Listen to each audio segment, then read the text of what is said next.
Somewhere under the collarbone sits a disc of metal about the size of a coin. It is watching a heart. Most of the time it does nothing at all. It only listens. But when a beat arrives late, it speaks one quiet word in the single language the heart understands. Electricity, and the heart answers. Let us slice this small machine open, follow the wire inward, and watch it keep time for a body that cannot afford to skip. Your heart already has its own timer. High in the right upper chamber sits a small patch of cells called the sinoatrial node, the SA node. 60 to 100 times a minute it fires a spark, and that spark sweeps down through the muscle, squeezing it in order, top first, then bottom. When the node fades, or the path the spark travels breaks, beats come late or simply skip. The heart can run too slow to carry you up one flight of stairs. A pacemaker is really two parts. The first is a sealed titanium case, smaller than a matchbook, tucked just under the skin below the collarbone. Inside it, a battery and a tiny computer share a space barely larger than a thumbnail. The second part is a thin insulated wire called a lead that threads from the case down into the heart. The case is welded shut against body fluid, smooth and rounded, so the tissue around it can heal and hold it still. Power comes from a sealed lithium battery, and it has a strange job. It must last 7 to 10 years, yet stay almost silent. A phone battery dies in a day because it pushes hard. This one barely whispers, sipping a trickle of current just to keep the computer awake and listening. When at last it runs low, it does not quit all at once. It fades along a known curve, so a clinic can read the warning months ahead and plan a simple swap. The tiny computer is the heart of the machine. It holds a clock and a single rule. The rule is simple. Wait for a natural beat. If one arrives in time, do nothing and reset the clock. If the clock runs out first, send a pulse.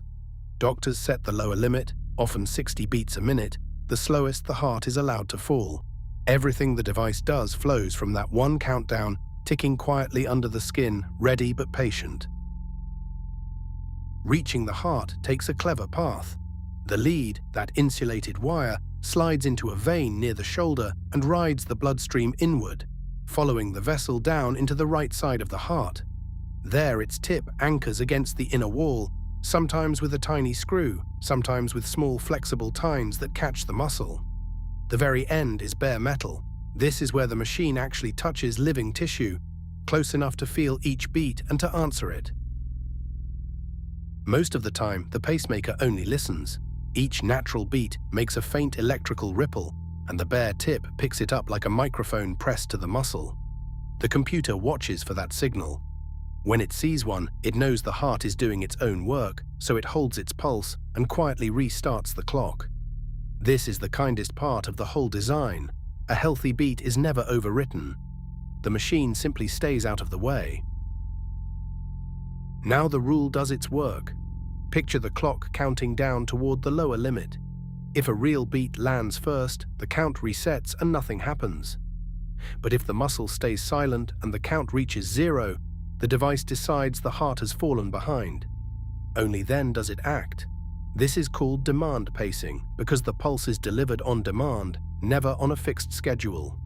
The machine fills the gaps, beat by beat, and leaves all the rest alone. The pulse itself is tiny.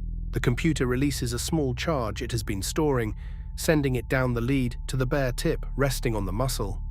It lasts less than 0.005 of a second and carries only a few volts, far too small to feel. Yet it is precisely enough to nudge the nearby heart cells past a threshold. Think of one finger flicking the first domino in a long waiting row, with almost no force at all. From that one spot, the beat builds itself. Heart cells are wired to their neighbors, and when the pulse tips the first ones, they flip and pass the change along, cell to cell, in a spreading wave. The wave squeezes the chamber in a smooth, ordered ring, pushing blood out toward the lungs and the body. A single spark at one point becomes a full coordinated contraction. The machine only lit the match. The heart itself did all of the lifting.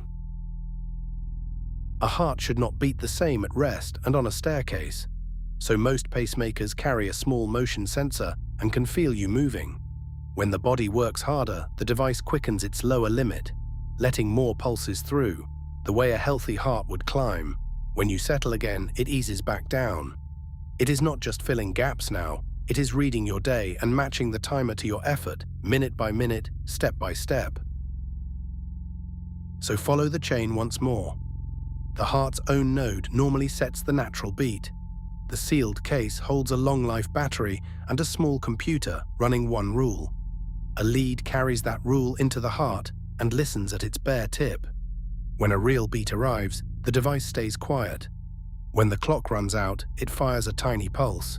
The pulse tips the first cells, and the wave spreads into a full contraction, paced to whatever you happen to be doing. A coin of metal, a thread of wire, and one patient rule. It does almost nothing, almost all of the time. Then, in the exact space where a beat should be, it speaks once, and a heart keeps going. No drama, no noise, just a small machine keeping time for a body that cannot afford to skip. That is the quiet genius of the Cutaway, the smallest machine we have met, doing one of the largest things imaginable,